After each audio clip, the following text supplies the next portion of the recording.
जिस वस्तु का अनुभव हो रहा है वो आदि भौतिक, जो अनुभव हो रहा है वो आदि दैविक, और जिसको हो रहा है वो आध्यात्मिक। इसी प्रकार से इस जगत की जो कहानियां है, एक राजा था, उसने ये किया वो किया, ये सब आदि भौतिक कहानियां हैं। आदि दैविक कहानियों में आता है कि इनके पास दिव्य शक्तियां थी और कारणात्मक स्थिति में रह करके किस प्रकार से इन्होंने इस सृष्टि का पालन करने के लिए प्रयत्न किया। तो यह आदि दैविक कहानियां पुराणों में आती है। बिना आदि दैविक शक्ति के आदि भौतिक की सत्ता नहीं है। देखो, जैसे आंखों में दृष्टि, यह आदि दैविक है, और जो हमको देखते हैं आंखें, वो आदि भौतिक है। यदि आंखों में दृष्टि नहीं हो तो ये आदि भौतिक आंखों का कोई मतलब नहीं है।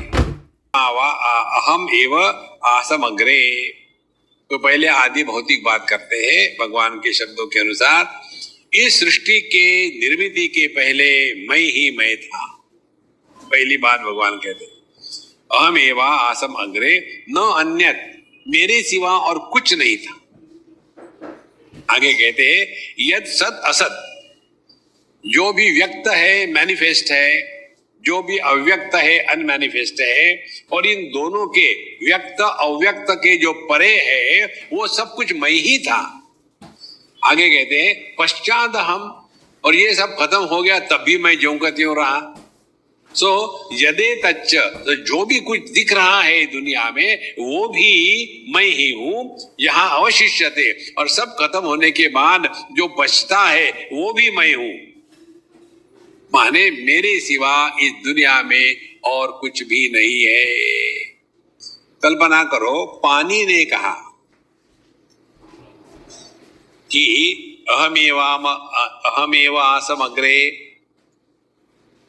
बादल, समुद्र, लहरें, नदियां, बर्फ, आइसबर्ग्स, ये सब के पहले केवल मैं ही था।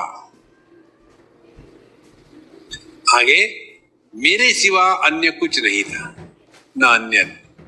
आगे, यद सत असत, चाहे सत माने रूप वाला बर्फ रहे या पानी रहे, या असत भाप रहे या मॉइस्चर रहे, वो भी मैं ही था।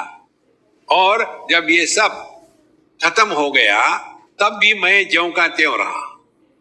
और यदि तच्च, और जो देखा था वो भी मैं था, और इसके पश्चात जो बचा है वो भी मैं था। तो ये सब में तत्व पानी है। यदि समुद्र में से पानी हटा डालो तो समुद्र की सत्ता नहीं है, नदी में से पानी हटा डालो तो नदी की सत्ता नहीं है, बर्फ में से पानी हटा डालो तो बर्फ की सत्ता नहीं है। लेकिन पानी बिना समुद्र के रह सकता है, पानी बिना नदी के रह सकता है, पानी बिना लहर के रह सकता है, क्योंकि पानी मात्र सत्य है। तो हमने क्या किया, एक ही पानी को अनेक नाम दे दिए। कभी उसका समुद्र कहा, कभी लहर कहा, कभी बादल कहा, कभी बर्फ कहा, लेकिन है तो पानी ही ना। इसी प्रकार से अनात्मा भाव से जिसको हम जगत कहते हैं वो परमात्मा ही है, जिसको हम जीव कहते हैं वो भी परमात्मा है, जिसको ईश्वर कहते हैं वो भी परमात्मा है। जैसे एक ही आदमी अपने पिता की उपाधि से पुत्र कहा जाता है, वही आदमी अपने पत्नी की उपाधि से पति कहा जाता है, और वही आदमी अपने पुत्र की उपाधि से पिता कहा जाता है। तो वो तीन थोड़ी बना है एक ही। इसी प्रकार से नाम रूप की उपाधि से परमात्मा को जगत कहते हैं, पंचकोशों की उपाधि से उसी परमात्मा को जीव कहते हैं, माया की उपाधि से उसी परमात्मा को ईश्वर कहते हैं। यह जो तत्व है यही सत्य है महाराज, यही सत्य है। अब ये जो सिद्धांत बताया है, मैं सृष्टि के पहले था, सृष्टि में हूं, सृष्टि समाप्त होने के बाद भी मैं बना रहता हूं, क्योंकि मैं ही सब कुछ हूं। अब दुख आने के पहले मैं था, दुख आया, दुख में भी मैं हूं, दुख चला गया, उसमें भी मैं हूं। तो ये जो मैं है यही सब कुछ बना है। ये जब छोटे देह में था तब मैं बालक था, जब यही मैं टीनेज में था शरीर के तब मैं टीनेजर था, यही मैं जब बूढ़े शरीर में था तब यह मैं बूढ़ा था, और जब शरीर चला जाएगा तब भी ये मैं बना के बना रहेगा। देहिनोस्मिन् यथा देहे कौमारम यौवनम जरा तथा देहांतर प्राप्ति धीरस्तत्र न मुह्यति। तो ये संपूर्ण सृष्टि इस मैं पर आधारित है। श्रुतेर्थ यत् प्रतीयेत न प्रतीयेत चात्मनि तद्विद्यात् आत्मनो मायाम यथा आभासो यथा तमः। अब ये जो जगत है इसकी बात बताते, जगत क्या है। जगत को दो प्रकार से जानना चाहिए। जो नहीं है वो दिख रहा है, और जो है वो नहीं दिख रहा है। यही भगवान की माया है। तो माया का एक अर्थ ये हो गया, माया के कारण जिसका अनुभव आता है वो मिथ्या होता है। अब माया या मिथ्या, इसका तीसरा चौथा अर्थ समझ लें। हम अपने आंखों से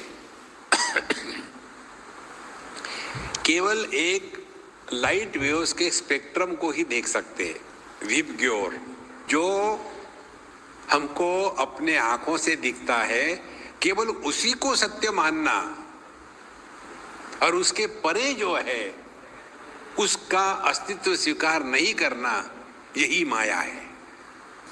एक तो ये अर्थ हो गया। माया का तात्पर्य है मीयते अनया इति माया, जो हर एक चीज को नापती है उसको माया कहते हैं। देखो, कानों से हम एक विशेष प्रकार के डेसिबल्स तक ही शब्द सुन सकते हैं, उसके परे की जो साउंड वेव्स है वो हमारे श्रवण शक्ति ग्रहण कर नहीं सकती। और हम यदि ये कहेंगे जो मैंने सुना है उसी पर मैं विश्वास रखता हूँ, जो मैंने देखा है उसी पर मैं विश्वास रखता हूँ, तो हम भगवान की माया में फंस गए। जो हमको इस इंद्रिय मन बुद्धि के विषयों में फंसा के रखती है यही भगवान की माया है। इसीलिए इस भगवान की माया से पार जाने के लिए अपने इंद्रिय मन बुद्धि की गुलामी छोड़ो। और यह भगवान की माया हमारे इंद्रिय मन बुद्धि को कैसे काबू में लाती है, केवल एक वायरस इंजेक्ट कर देती है, और वो वायरस है इच्छा या कामना या डिजायर। एक बार आपके मन में किसी वस्तु की कामना हो गई, इच्छा हो गई, काम जागृत हो गया, पहले वो इंद्रियों को काबू कर लेता है, फिर वह इच्छा हमारे मन में प्रवेश करती है, और मन में प्रवेश करने के बाद यदि इच्छा पूरी नहीं हुई तो सेंटिमेंटल, यथा ऋतेर्थ यत् प्रतीयेत न प्रतीयेत चात्मनि तद्विद्यात् आत्मनो मायाम यथा भासो यथा तमः। दो उदाहरण दिए उन्होंने, जो नहीं है वो दिखता है, जो है वो नहीं दिखता। उदाहरण के लिए ले लो, हमारी जो परछाया होती है, समझो आप कहीं जा रहे हैं, सूरज की किरणें हैं और आपकी परछाया दिख रही है। अब वो परछाया दिख रही है लेकिन वो है क्या? परछाया को जब हमने सत्य माना नहीं तो परछाया की एक भी बात हम करेंगे नहीं। तो उस परछाया के प्रति हमारे मन में राग द्वेष होगा क्या? जो नहीं है उसको लेकर के हम परेशान हो रहे हैं। तो है उसको पहचानो, जो नहीं है उसको लेकर के दुखी होना इससे बड़ी बेवकूफी कोई नहीं है। देखो, यही प्रभु की माया है कि हम उसके लिए दुखी हो रहे हैं जो नहीं है। यही भगवान की माया है। और यथा आभासो यथा तमः, दूसरा उदाहरण दिया उन्होंने आभासा। आभास माने क्या? भगवान शंकराचार्य का एक ग्रंथ है दक्षिणामूर्ति स्तोत्र, पण में सबका प्रतिबिंब है। पानी का है, अग्नि का है, पेड़ का है, पहाड़ का है, स्त्री का है, पुरुष का है, जवान का है, बूढ़ा का है, सुखी का है, दुखी का है, सबका प्रतिबिंब है।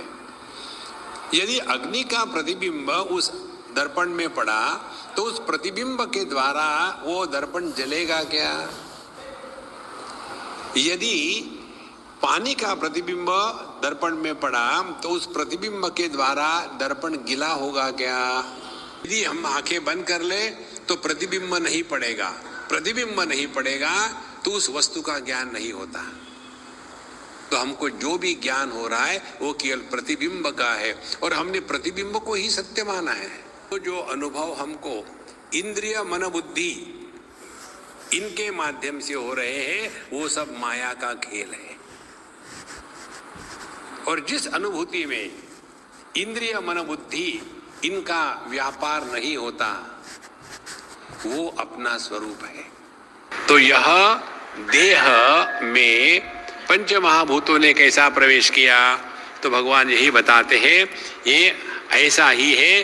प्रविष्टानि अप्रविष्टानि, इनका प्रवेश इन देह में वैसा ही है जैसा इनका प्रवेश कभी हुआ ही नहीं। ऐसे समझो, शादी के बाद अच्छा खासा आदमी पति बन जाता है, और ये पति में आदमी ने कब प्रवेश किया बताओ? तो पति नाम की कोई वस्तु है क्या? पति नाम की वस्तु नहीं है। जो नहीं है वो दुखी हो रहा है। तो पति में आदमी ने प्रवेश किया या आदमी को गलती से पति होना पड़ा? यथा महांति भूतानि भूतेषु उच्च अवचेषु अनु प्रविष्टानि अप्रविष्टानि तथा तेषु न तेषु अहम, उसी प्रकार से मैंने भी इस दुनिया में वैसा ही प्रवेश किया है जैसे मेरा प्रवेश बिना प्रवेश के है। जो साधक है अब वह जिज्ञासा से प्रेरित होकर के अब जगत क्या है, जीव क्या है,